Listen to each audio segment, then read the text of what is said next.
Hello, my name is Benjamin Hart. I'm an American attorney and the Managing Director of Integrity Legal here in Bangkok, Thailand. As the title of this video suggests, we're discussing the Amity Treaty.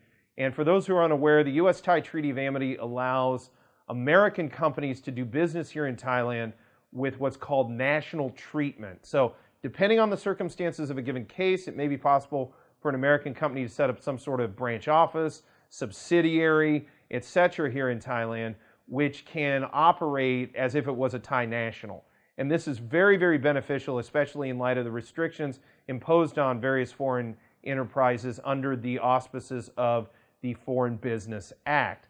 But long story short, what are we talking about in this video? We're talking about foreign corporate documentation. We especially see this when we're dealing with mostly a branch office structure where you've got an American company and it's looking to set up a branch under the Treaty of Amity. You have to deal with certifying that documentation, and the certification process can be a little cumbersome.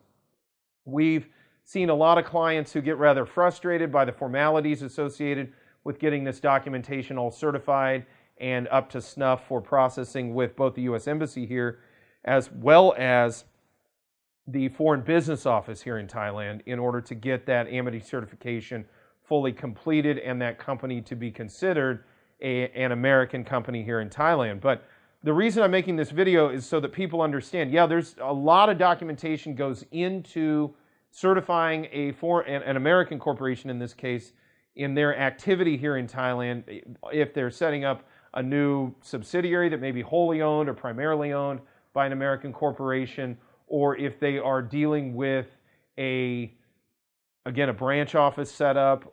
Again, depending on the circumstances, you're going to see documentation required of varying levels and possibly varying volumes.